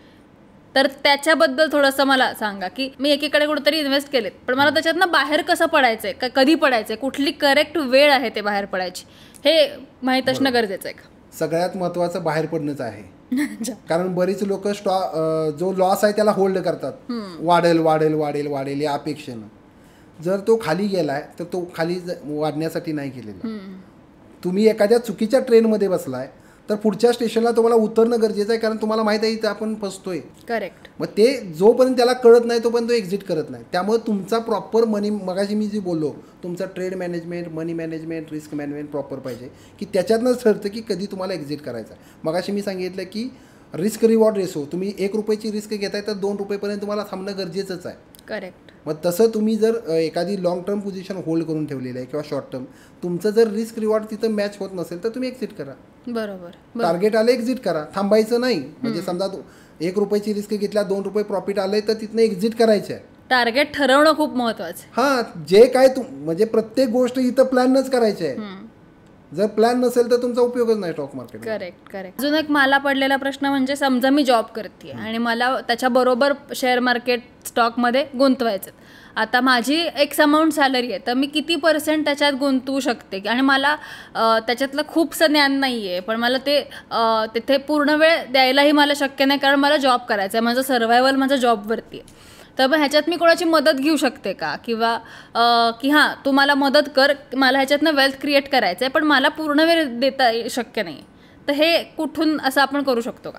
मॅम, तुम्ही जो क्वेश्चन केला की मला वेळ नाही आहे, तर तुम्ही याच्यामध्ये इंट्राडे ट्रेडिंग नाही करू शकत. तुम्ही स्विंग आणि लॉंग टर्ममध्ये याच्यामध्ये तुम्ही ट्राय करू शकता. संध्याकाळचा अर्धा पाऊण तास जरी वेळ मिळाला तरी तुम्ही प्रॉपर नॉलेज घेऊन त्याचं ॲनालिसिस करून कुठल्या स्टॉकमध्ये, मगाशी मी तुम्हाला सांगितलं की बाईंग झोन असतो आणि सेलिंग झोन असतो, ते झोन कॅप्चर केले जे आम्ही तुम्हाला कोर्सेसमध्ये शिकवतो ते केले. तिथं पर्टिक्युलर ऑर्डर सेट केला की तुम्हाला तिकडे बघायची सुद्धा गरज नाही, ॲटोमॅटिक बाय होतं, पाहिजे तिथं जाऊन सेल होतं. आणि आपण जे अल्गो सिस्टीम डेव्हलप केलेले आहे त्याच्यामध्ये सुद्धा तुम्हाला पर्सनल वेळ द्यायची काही गरज नाही. फक्त सकाळी 5 मिनिटं लॉग इन करायला लागतात. तेवढं लॉग इन केलं की त्याच्यामध्ये तुमची रिस्क मॅनेज असते, टार्गेट मॅनेज असतं, कुठला ट्रेड घ्यायचा, कधी विकायचा, सगळ्या गोष्टी ऑलरेडी लॉजिकमध्ये सॉफ्टवेअरमध्ये टाकून दिलेल्या आहेत. त्यामुळे त्या पद्धतीने तुमची वेल्थ क्रिएशन म्हणजे ह्याच्यात तुमची खूप मदत होऊ शकते. अच्छा. आणि मला अजून एक विचारायचं होतं की या कोर्सेसमध्ये किती डीप माहिती मिळू शकते? या कोर्सेसमुळे ज्यांना फुल टाईम ट्रेडिंग करायचं आहे किंवा ज्यांना पार्ट टाईम ट्रेडिंग करायचं आहे, दोन्ही लोकांना मदत किती होते, काय काय शिक्षण मिळतं, काय त्या कोर्सेसची काय माहिती? मी शेअर म्हणजे काय इथून सुरुवात करतो. अच्छा.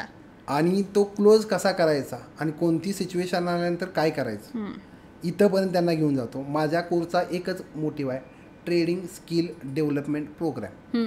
हा माझा पूर्ण मोठो आहे की मला फक्त शिकवून लोक सोडायचे नाही आहेत, त्यांना स्किल ट्रेडर करायचं की मार्केटमध्ये कुठलीही सिच्युएशन आली तर त्या सिच्युएशनला त्यानं टॅकल केलं पाहिजे. बरोबर. त्यासाठी प्रॉपर ट्रेड मॅनेजमेंट, मनी मॅनेजमेंट, रिस्क मॅनेजमेंट हा प्रॉपर त्याला स्ट्रक्चरच दिलेलं असतं, त्यामध्येच त्याला काम करायचं असतं. त्यामुळे तो ती बाकीच्या गोष्टी तिथं फालतू काहीच करत नाही, कारण माझं वॉच असतं त्यांच्यावर. बरोबर. आणि अजून एक म्हणजे आता या गोष्टीची थिअरी माहिती असणं आणि ह्याचं प्रॅक्टिकल ज्ञान असणं ह्या खूप डिफरंट गोष्टी आहेत की मी थिअरी शिकले सगळी आहे पण मला प्रॅक्टिकल करताना ते आठवत नाही की ते कसं करायचं कळत नाही आहे.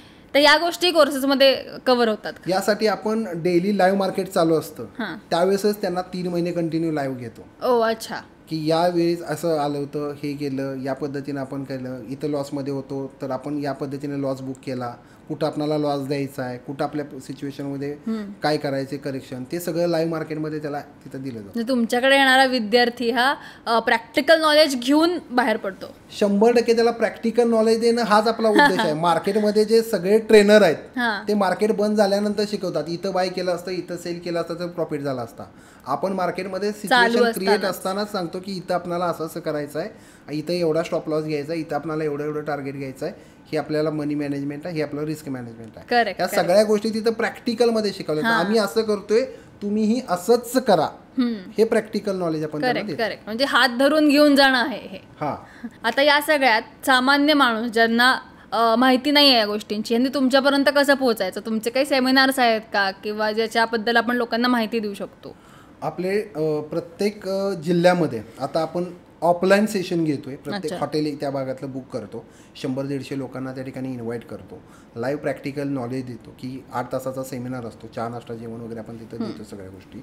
कारण 1-2 तासामध्ये स्टॉक मार्केट शिकवलं नाही, त्यामुळे Correct. पूर्ण 1 दिवसाचा 8 तासाचा आपण शेड्यूल बनवलं आहे. तिथं लाईव्ह मार्केटमध्ये त्यांना प्रॅक्टिकल नॉलेज देतो की आम्ही जे शिकवतो ते अशा पद्धतीनं देतो. बरोबर. लाईव्ह मार्केटमध्ये तुम्ही बघा की आम्ही कशा पद्धतीनं शिकवतोय, प्रॉफिट हो लॉस हो नंतरचा भाग, Correct. पण त्या प्रॉफिटला आम्ही कशा पद्धतीनं सामोरं जातोय, लॉस झाल्यानंतर त्याला कशा सिस्टीममध्ये आणून ठेवतोय, या सगळ्या गोष्टी आपण तिथं त्यांना लाईव्ह दाखवतो. शिकवतो. त्यामुळे त्यांचा कॉन्फिडन्स वाढतो. कारण आत्तापर्यंत मॅम आम्ही ऑनलाईन भरपूर लोकांना शिकवलं, पण त्यांना ट्रेड घे म्हटल्यानंतर त्यांचे हात कापतात, त्यांना तेवढा कॉन्फिडन्स Confidence. मग त्यामुळे समोरच्या समोर त्याला घेतलं की त्याचा कॉन्फिडन्स बिल्ड होतो आणि तो चांगल्या पद्धतीनं ट्रेडिंग करतो. म्हणजे अनुभवी माणसांनी अनुभव नसणाऱ्याला हात धरून घेऊन जाणं हे आणि त्याला तुमचं हात घेऊन बेसिक जातो, मोठं हे आहे. कर असंच कर, या सगळ्या गोष्टी त्याला सांगतो. अजून एक मला विचारायचं होतं की व्हॉट्सॲपवर किंवा टेलिग्राम यूट्यूबवरती टिप्स मिळतात की इथे वरती चाललाय इथे खाली चाललाय जे टिप्स मिळतात, तर त्याच्यावरती किती विश्वास ठेवावा?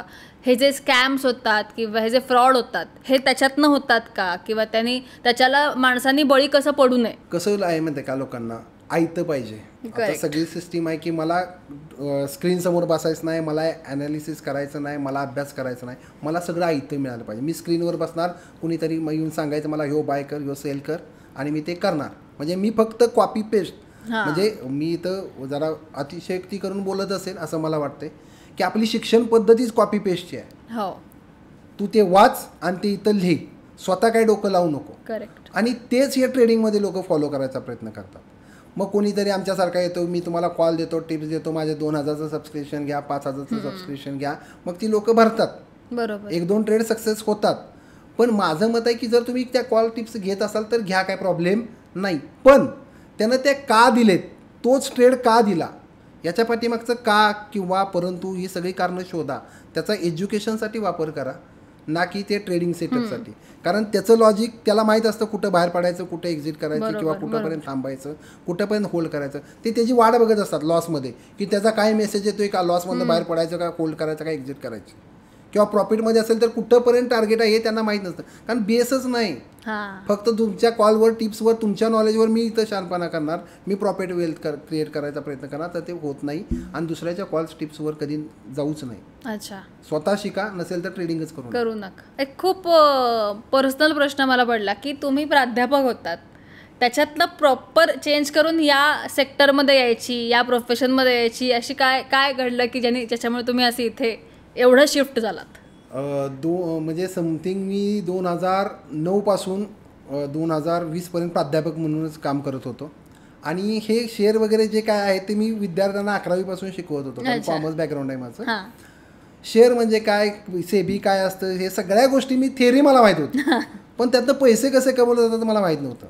तर माझे मित्र होते स्वप्नील पाटील सर, आणि त्यांनी माझं स्टेटस वगैरे बघायचे, मी काही पण आणायचो आणि काही पण विकायचो. म्हणजे मी जरी प्राध्यापक असलो तरी ऑनलाईन मला खूप अट्रॅक्शन होतं, मग मी हे प्रोडक्ट आणते. आणि त्यांनी मला फोन केला की काय करता, म्हणलं मी असं आहे प्राध्यापक आहे, असं करतो. तर म्हणले त्यांची बॅच, म्हणजे ते कोर्सेस घेत होते, त्यांची बॅच चालू होणार होती. मग ते मला म्हटले की शेअर मार्केटबद्दल तुला काय माहीत आहे का. म्हटलं मला काय माहीत नाही, मी शिकवतो, पण त्यातनं पैसा कसा जनरेट केला जातो हे मला माहीत नाही.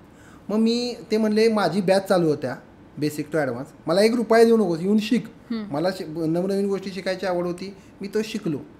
मग त्यानंतर कळालं की खरं स्टॉक मार्केटमध्ये पैसा आहे. मग त्यावेळेस माझ्या डोक्यामध्ये विचार आला की मी जर M.Com असून, कॉमर्स फॅकल्टीचा म्हणजे फायनान्स क्षेत्रातला व्यक्ती असून, जर मला स्टॉक मार्केटमध्ये पैसा कमवतो हे माहीत नसेल तर आर्टवाले, सायन्सवाले, इंजिनिअरिंगवाल्यांचं काय. मग असा अख्खा समाज आहे, आणि मला समाजसेवेची पहिल्यापासून आवड आहे. मी वेगवेगळ्या संस्थामार्फत काम करतो. त्यावेळेस माझ्याकडे जवळजवळ महाराष्ट्रातल्या 80,000 एक लोकांचा डेटा होता. म्हटलं जर तुम्ही मला शिकवताय, मी तुमच्यासोबत काम करतो, पण मला जे माहिती नाही, मला आज माहीत झालं, तसं तुम्ही लोकांना शिकवणार का. तर ते म्हणले शिकवतो.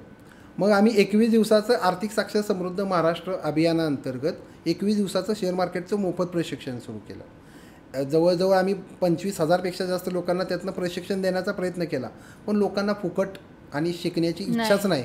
लोक काय म्हणायचे, आमचं अकाउंट हँडल करा किंवा आमचं पैसे दुप्पट करून द्या. ते म्हटलं आम्हाला पॉसिबल नाही आहे. तुम्ही आत्ता म्हणलात की लोक म्हणतात की तुमचं ते अकाउंट हँडल करायला देत आहेत की तुम्ही हँडल करा, तुम्ही मला प्रॉफिट करून द्या. हे माझं अकाउंट दुसऱ्याला हँडल करायला देणं हे कितपत सेफ आहे? त्याच्यातून स्कॅम फ्रॉड होऊ शकतात का? हे कसं झालं माहिती आहे का, की मला माझ्या पायावर कुऱ्हाड मारायचे तर मी काय म्हणतो की मी नाही मारत, ही घे कुऱ्हाड, तू माझ्या पायावर मार. ही सिच्युएशन आहे. म्हणजे कसं होतंय, लोकांना हे जे स्टॉक मार्केट एवढं व्हास्ट आहे असं दाखवलं गेलं, जे ॲक्च्युली नाही आहे. हे फक्त साधं सिम्पल आहे, पण लोकांना वाटतं की ही खूप मोठं आहे, हे म्हणजे रॉकेट सायन्स आहे, मला नाही समजणार. आणि लोक त्याच्याकडे शिकण्याचा दुर्लक्ष करतात आणि ते काय म्हणतात की XYZ माझ्यासारखा एखादा ट्रेनर असेल तर म्हणतात सर तुम्हीच हँडल करा.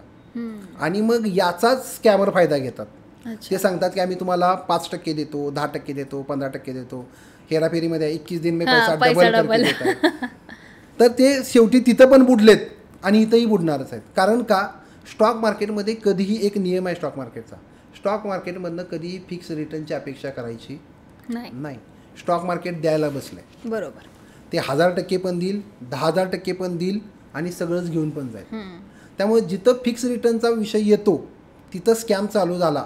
आणि हे बऱ्याच लोकांना समजत नाही. अजूनही बातम्या येतात तरी पण अशी लोक शोधतात, ते देतात सुरुवातीला, नाही असं नाही. मार्केट जर तुमच्या फेवरमध्ये असेल तर तुम्ही 5% काय 500% पण देता. पण मार्केट कोणी, मगाशी मी तुम्हाला सांगितलं की मार्केट कधीही कोणी प्रिडिक्ट नाही करू शकत. ते कॅल्क्युलेशन आहे, ते मॅथ्स आहे. त्या गोष्टी जर विरोधात गेल्या तर ती देण्याची जी कमिटमेंट आहे ती फुलफिल न झाल्यामुळे तो टेन्शनमध्ये येतो. आणि मगाशी मी सांगितलं की सकाळमध्ये प्रॉफिटमध्ये असतो, संध्याकाळी लॉसमध्ये असतो. ओव्हर ट्रेडिंग, ती सिच्युएशन तिथं होते. त्यामुळे एकाचे देण्याच्या नादात सगळ्यांचेच पैसे घेऊन जातात. बापरे. आता जे प्रशिक्षण तुम्ही देता त्याच्यात मी कुठल्या कंपनीत इन्व्हेस्ट करायचा, मग त्या कंपनीचा काय ॲनालिसिस केला पाहिजे, किंवा एखाद्या कंपनीत इन्व्हेस्ट केलं नाही पाहिजे तर त्याच्यासाठी काय ॲनालिसिस केला पाहिजे, हे सगळं येतं का? आणि ते काय किती महत्त्वाचं असतं? याला टेक्निकल लँग्वेजमध्ये फंडामेंटल ॲनालिसिस म्हणतात. त्या कंपनीमध्ये आपण काय इन्व्हेस्ट करणार आहे, का त्या कंपनी कोण चालवतं आहे, त्याचं फ्युचर प्लॅन काय आहे, त्याचं सोशल बॅकग्राऊंड काय आहे, या गोष्टी आपण बघतो. त्याची फायनान्शियल सिच्युएशन कशी आहे, त्याचा मनी फ्लो, कॅश फ्लो जो आपण म्हणतो, त्याची बॅलन्स शीट आहे, त्या पण गोष्टी त्याच्यामध्ये चेक करतो. एका वर्षामध्ये किती कमवले आहेत, क्वार्टरमध्ये किती कमवले आहेत, किती खर्च आहे, किती त्याचा इन्कम आहे, ह्या सगळ्या गोष्टी आपण तिथं मॅनेज करतो. आणि सगळ्यात महत्त्वाचं म्हणजे तो जो कंपनी रन करणारा कॅरेक्टर आहे ती कसं आहे, त्याचं मार्केटमध्ये नाव कसं आहे. म्हणजे फॉर एक्झाम्पल एखादी व्यक्ती आहे की जे बँकेमध्ये हजारो कोटीचा फ्रॉड घेऊन पसार झालेला आहे, ती व्यक्ती जर परत मार्केटमध्ये आली की मी एखादी नवीन कंपनी मार्केटमध्ये घेऊन येतोय, तर त्या कंपनीवरती लोक विश्वास ठेवणार आहेत का? नाही ठेवणार. पण समजा टाटा परत आले आणि ते म्हणले की मी नवीन एखादी कंपनी घेऊन येतोय, तर लोक जेवढे खिशात असतील नसतील तेवढे पैसे देतात. म्हणजे फंडामेंटल अनालिसिस म्हणजे काय, त्या कंपनीचं कॅरेक्टर काय, बरोबर, ते कॅरेक्टर व्हेरिफिकेशन करणं, त्या कंपनीमध्ये इन्व्हेस्टमेंट. यात कंपनी ओनरचाही खूप मोठा वाटा असतो की त्याची सायकोलॉजी, त्याचं देण्याचा हात जास्त आहे का घेण्याचा हात जास्त आहे, हे खूप मॅटर करतं का?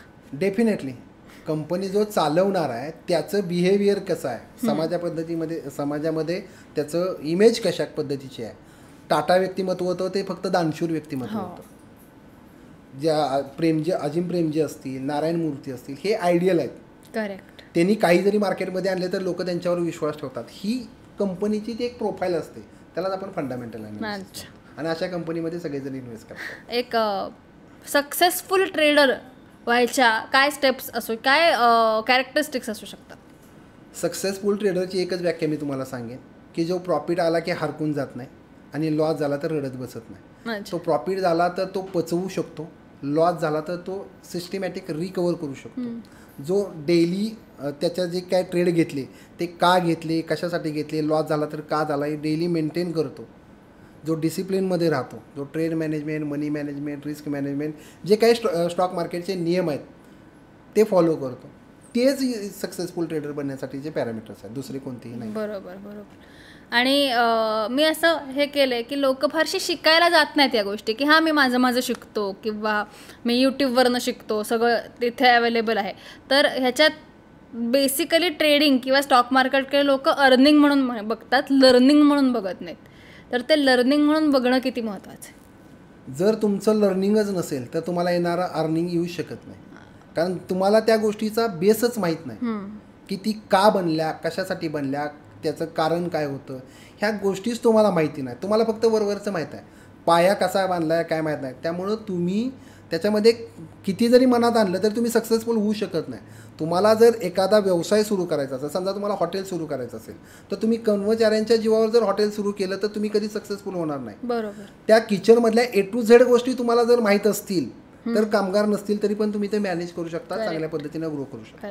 त्यामुळे तुम्हाला त्या व्यवसायातली प्रत्येक गोष्ट माहीत पाहिजे, ते तिथं तुम्ही काम केलेलं असलं पाहिजे, तर तुम्ही सक्सेस होणार. सो डीप लर्निंग केलं तर तुम्ही स्टॉक मार्केटमधल्या प्रत्येक गोष्टीशी टॅकल करू शकता. डीप नॉलेज असेल ना तर त्याला कुठली गोष्ट टॅकल करायची गरजच नाही, कारण त्याला माहित आहे की कुठल्या परिस्थितीमध्ये मला काय करायचं. आणि ऑप्शन हे असं कन्सेप्ट आहे की स्टॉक मार्केटमधल्या प्रत्येक सिच्युएशनला ते तुम्ही वापरू शकता. लोकांना फक्त कॉल आणि पुट, सीई बाय करणं आणि पीई बाय करणं, या दोनच गोष्टी त्यांना येतात. आणि दुसरी गोष्ट म्हणजे सेल आणि सीई सेल आणि पीई सेल, ऑप्शन बाईंग आणि सेलिंग एवढंच माहीत आहे. त्या ऑप्शनला 72 प्रकारे आपण ट्रेड करू शकतो, 72 सिच्युएशनमध्ये त्याचा वापर करू शकतो. या बऱ्याचशा लोकांना गोष्टी माहीतच नाहीत. बरोबर बरोबर. म्हणजे त्याला हेज केलं जातं, त्या पोझिशन मॅनेज केल्या जातात. त्या 72 प्रकारे ऑप्शनमध्ये आपण त्या पोझिशन बनवू शकतो, हे लोकांना माहिती नाही. तेवढं डीप नॉलेज आपण आपल्या इव्हेंटमध्ये देत असतो, आपल्या क्लासेसमध्ये. म्हणजे परिस्थिती कुठलीही असू दे, त्यानं जर ठरवलं ना की आपल्याला लॉस घ्यायचाच नाही तर तो घेऊ शकत नाही. म्हणजे एवढी सिच्युएशन आपण त्यात क्रिएट करून ठेवतो. फक्त त्याला प्रॉपर ट्रेड मॅनेजमेंटनंच गेला पाहिजे, जी रिस्क मॅनेजमेंट आहे. म्हणजे मी मगाशी सांगितलं की 1 लाख तिथं नाहीत लावायचे, 10%. मग राहिलेले 90 तुम्ही मॅनेज करून ती पोझिशन कंट्रोलमध्ये आणू शकता. अजून एक विचारायचं होतं मला असं की आता मी सामान्य माणूस जो म्हणतो की अरे माझ्या कष्टाचा पैसा आहे, तो गेला नाही पाहिजे, लॉस नाही झाला पाहिजे, तर तो किती कमी अमाऊंटनी सुरू करू शकतो या गोष्टी? स्टॉक मार्केटमध्ये यायचं असेल इन्व्हेस्टमेंट करायला तर 10 रुपयेपासून पण इन्व्हेस्टमेंट स्टार्ट करू शकता. अरे बापरे. 1 पैसा पण इन्व्हेस्टमेंट करू शकता, तेवढे पण स्टॉक आहेत. पण आपण पेनी स्टॉकमध्ये जात नाही. हां, बरं झालं तुम्ही एक क्वेश्चन घेतला की जे नवीन लोक असतात ते काय करतात की 1000 रुपये मार्केटमध्ये इन्व्हेस्ट करतात किंवा आणतात. मग त्यांची एक पहिल्यांदा सायकोलॉजी काय असते, मी 1000 रुपयाचे 1 रुपयाचे 1000 स्टॉक घेतो, पण 1000 रुपयाचा एक स्टॉक नाही मी घेणार. लोकांना क्वांटिटी दिसते. बरोबर. स्टॉक मार्केटमध्ये कधीही क्वांटिटीवर बघू नका, क्वालिटीवर बघा. 1000चा शेअर तो 1000चा काय, कारण त्याची क्वालिटी ती आहे. बरोबर. 1 रुपयाचा शेअर अजून 1 रुपयालाच काय, कारण त्याची क्वालिटी 1 रुपयाची आहे. क्वांटिटीवर कधी ट्रेड नाही करायचे, क्वालिटीवर करायचं. अच्छा. सोशल मीडिया आणि पेपर्स वगैरे मध्ये खूप निगेटिव्हिटी आहे या गोष्टीबद्दल की बापरे, सामान्य माणसांनी त्या वाटेला जाऊच नाही. याच झोनमध्ये लोक आहेत बऱ्यापैकी की लॉसच होतो, ते अवघड आहे, खूप निगेटिव्हिटी आहे. तर कारण आपल्यासमोर येणाऱ्या बातम्या मोस्टली लॉसेसच्या येतात. तर प्रॉफिटच्या बातम्या आल्या पाहिजेत का? आणि हे निगेटिव्हिटीचा तुम्ही हे कसं करता की ते पॉझिटिव्हिटीमध्ये कसं कन्व्हर्ट केलं पाहिजे? सर, विषय असा आहे की प्रॉफिटच्या बातम्या सगळेजण व्हायरल करतात. आता सध्या सोशल मीडियावर एकच ग्रीड फॅक्टर चालू केला आहे की मला एवढा प्रॉफिट झाला इंट्राडेमध्ये, आणि लोकांना स्टॉक मार्केटमध्ये आणलं जातं आहे. म्हणजे मला एका दिवसात 10 लाखाचा प्रॉफिट झाला, 15 लाखाचा प्रॉफिट झाला, पण त्यांचं कॅपिटल त्या लेवलचं असतं. 10 कोटी, 20 कोटी, 50 कोटी, 100 कोटी, त्यातले त्यांनी 10% लावलेले असतात. 1 कोटीला 1 लाख मिळाले म्हणजे 1% रिटर्न आले. हे लोकांना माहीत नाही. मगाशीच म्हणून तुम्हाला सांगितलं की लोक पैशामध्ये प्रॉफिट बघतात, पर्सेंटेजमध्ये. बरोबर. तुम्ही 10,000 रुपये, 20,000 रुपये घेऊन येता, ते सहज जातात. ते रिकवर करणं खूप अवघड आहे. 1 कोटीतनं 1 लाख रिकवर करणं सोपं आहे. बरोबर. पण तुमच्या 10,000 मधनं 5,000 किंवा 2,000 गेले तर 8,000वर परत 2,000 प्रॉफिट जनरेट करणं खूप अवघड आहे. त्यामुळे जी रिकवर करण्याची कॅपॅसिटी आहे ती कमी कॅपिटलमध्ये खूप लो आहे, त्यामुळे लोक लॉसमध्ये जातात. माझं एकच ऑब्झर्वेशन आहे की जे 1 लाख रुपयाच्या आत कॅपिटल घेऊन येतात तेच लॉसमध्ये जातात. ज्यांच्याकडे 4 लाख, 5 लाख, 10 लाख कॅपिटल आहे आणि जे प्रॉपर ट्रेड मॅनेजमेंट करून ट्रेड करतात ते लॉसमध्ये जात नाहीत, कारण त्यांच्याकडे बकेट आहे अजून ट्रेड म्हणजे झालेला लॉस रिकवर करायला. 15-20 हजार रुपये घेऊन येणाराचं ते कसे रिकवर करणार आहे? 2-4 ट्रेड जरी अपोजिट गेले तर तो लॉसमध्ये जाणार आहे ना. ऑप्शन बायरची जी विनिंग प्रोबॅबिलिटी आहे ती फक्त 3% आहे, 30%. म्हणजे 10 ट्रेड जर त्या ऑप्शन बायरनं घेतले तर 3 ट्रेडमध्ये तो विन होऊ शकतो, 7 ट्रेड त्याच्या लुझिंगमध्ये जाणार आहे. मग अशी विनिंग प्रोबॅबिलिटी असताना सुद्धा लोक त्यामध्येच जातात. त्यांना जरी म्हटलं की ऑप्शन सेलिंग करा किंवा हेजिंग करा, ऑप्शन सेलिंगला 1 लाख रुपये लागतात एका लॉटला.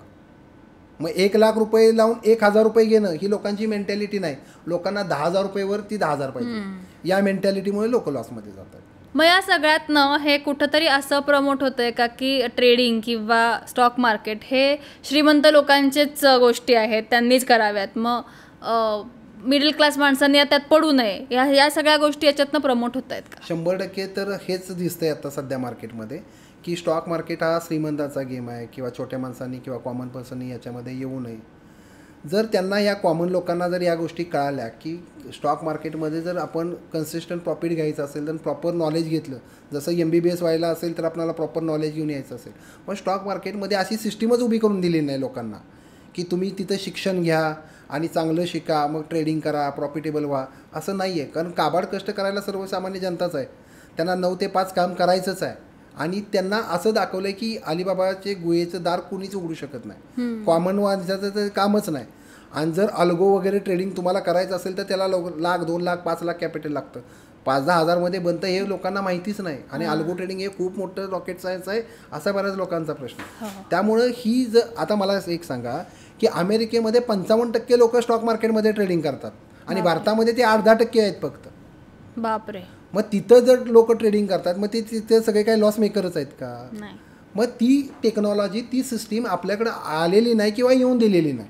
पण लोकांना जर या गोष्टीचं प्रॉपर नॉलेज घ्यायचं असेल तर जिथं मिळतं तिथनं घ्या, आमच्याकडेच घेतलं पाहिजे असं काही विषय नाही, पण नॉलेज घेऊनच ट्रेडिंग करा. आता खूप सेक्टर्स आहेत असं ऐकण्यात येतं त्याच्यात की किती सेक्टर्स आहेत या सगळ्या गोष्टींमध्ये, आणि त्याच्यातलं तुमचा पर्सनली आवडता सेक्टर कुठला आहे? सगळ्यात माझा जर आपण बघितलं की स्टॉक मार्केटमध्ये निफ्टी 50 आहे आणि निफ्टी 50 ही 13 सेक्टरपासून बनते. अच्छा. त्याच्यामध्ये सगळे सेक्टर म्हणजे समजा आता बँक निफ्टी आहे ती फक्त बँकिंग सेक्टरवरती काम करते. फार्मा सेक्टर आहे ते फक्त फार्मा कंपन्यांचं ॲव्हरेज घेते. IT सेक्टर आहे जी TCS वगैरे इन्फोसिस या कंपन्यांचे करते. मग याच्यामध्ये माझा सगळ्यात आवडता सेक्टर जो आहे तो फार्मा.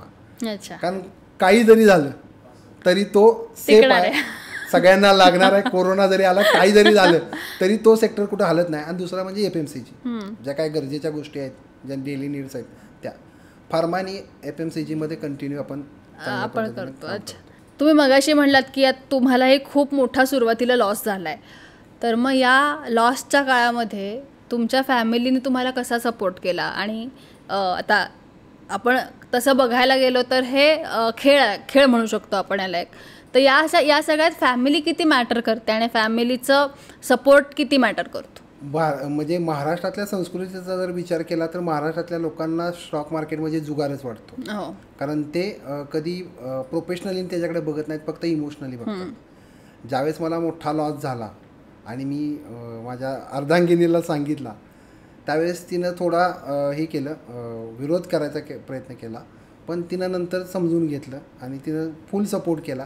तिचा असा सपोर्ट केला की म्हणजे तुम्ही ठीक आहे, तुम्ही काय करायचं ते तुम्ही करा, काय झालं तर मी आहे, तुम्ही टेन्शन घेऊ नका. म्हणजे बायकोचा जो सपोर्ट आहे तो खूप स्ट्रॉंग असल्यामुळं परत मी रिकवर झालो आणि परत या सिच्युएशनला येऊन थांबलो. सो फॅमिली सपोर्ट खूप जास्त मॅटर करतो, गरजेचं आहे. कारण ट्रेडरच्या मी म्हटलं ना 5वीलाच लॉस पुजलेला असतो, पण जर मोठा लॉस झाला तर आपल्याला टोमणे मारणारे नको आहेत तर सपोर्ट करणारे. बरोबर. बायकोनं मला आत्तापर्यंत सपोर्ट केलेला आणि त्याची ही सिच्युएशन आहे. क्या बात. अजून एक जी माझ्याही डोक्यात गोष्ट असते आणि जी बऱ्याचशा यूथच्या डोक्यात ही गोष्ट येऊ शकते की या गोष्टीकडे आपण एक करिअर ऑप्शन म्हणून बघू शकतो का? म्हणजे आज मी मेडिकल, इंजिनिअरिंग, त्याच्यानंतर आर्ट फॉर्म्स किंवा बिझनेस या गोष्टींकडे जे करिअर ऑप्शन्स म्हणून बघते, तर ट्रेडिंगकडे ॲज अ करिअर ऑप्शन म्हणून आपण बघू शकतो. जर तुमच्याकडे शिकण्याची इच्छा असेल आणि कंटिन्यू लर्निंगमध्ये तुम्हाला राहायचं असेल तर स्टॉक मार्केटसारखी बिझनेस ऑपॉर्च्युनिटी कुठंच नाही आणि त्याच्यासारखा बिझनेस कुठंच नाही. तुम्ही जर इंजिनिअरिंगला 5 वर्ष देत आहे किंवा MBBSला 5-6 वर्ष देत आहे तर ती स्टॉक मार्केटला 5 वर्ष पेपर ट्रेडिंगला द्या, प्रॉपर नॉलेजला द्या, बॅक टेस्टिंगला द्या, सगळ्या गोष्टी होत आहेत का नाही ते चेकिंगला द्या, तो कॉन्फिडन्स घ्या आणि मग स्टॉक मार्केटमध्ये उतरा. पण आपल्याला कसं होतं आहे की पेशन्स नाहीत, लगेच तूप खाल्लं की रूप आलं पाहिजे. म्हणजे आज मी ट्रेड घेतला की मला तो प्रॉफिटमध्ये आला पाहिजे, माझे 100%च्या 100% ट्रेड प्रॉफिटमध्ये आले पाहिजेत, असं कधी होणार नाही.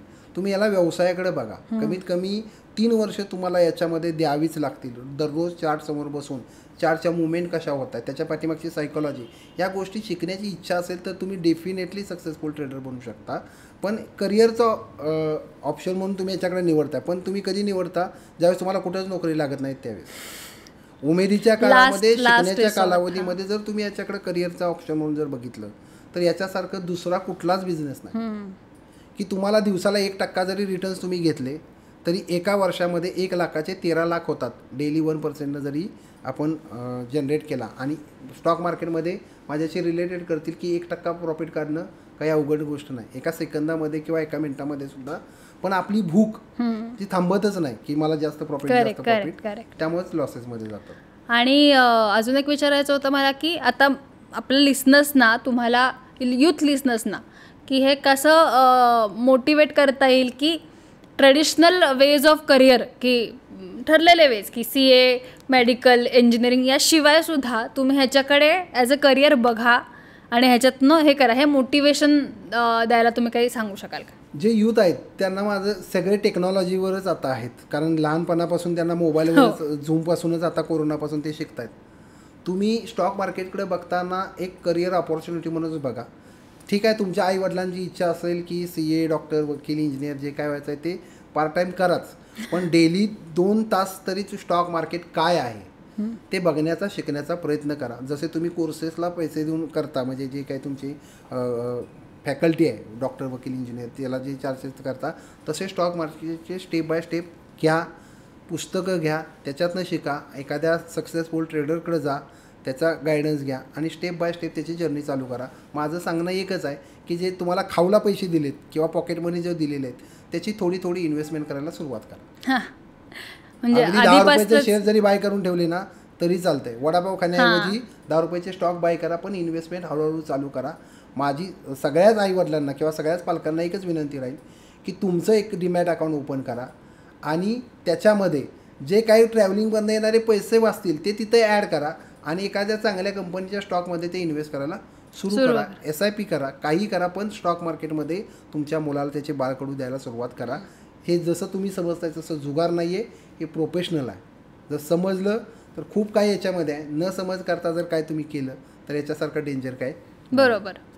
मला असं वाटतं की आता समजा मला बिझनेस सुरू करायचा आहे तर शासनाकडनं असे वेगवेगळे कोर्सेस आहेत, वेगवेगळ्या काय म्हणतात सेमिनार्स आहेत, शिक्षण व्यवस्था आहेत, ते तुम्हाला बिझनेस शिकवतं की तुम्ही कसं केलं पाहिजे, त्याच्यातल्या नुक्स अँड गोष्टी सगळ्या शिकवतात. तर असं आपल्याला कुठे ट्रेडिंगसाठी करणं गरजेचं वाटतं का, की शासनाने ह्याच्यासाठी काहीतरी पावलं उचलून हेही शिकवण्यासाठी वेगळ्या कोर्सेस, वेगळ्या स्कूल्स, वेगळ्या शाळा काढल्या पाहिजेत? शासनाने NISM नावाचा एक पोर्टल जनरेट केलेला आहे त्यासाठी, पण त्याच्यामध्ये फक्त अभ्यासक्रम दिला जातो. तुमचा तुम्ही अभ्यास करा, तुमची तुम्ही एक्झाम द्या. नॉलेज द्यायचं काम केलं पण ते लोकांच्या पण अजून पोहोचलेलं नाही. जर NISMचे जे काही कोर्सेस आहेत फायनान्शियल लिटरसीच्या बाबतीत ते शासनानं इनिशिएटिव्ह घेतला आहे, पण त्याचे असे कॉलेजेस नाहीत किंवा युनिव्हर्सिटीज नाहीत किंवा ट्रेनिंग सेंटर नाही आहेत. ते तुमचं तुम्ही पुस्तकं वाचा, म्हणजे थेरॉटिकली नॉलेज घ्या की कसं बनतं.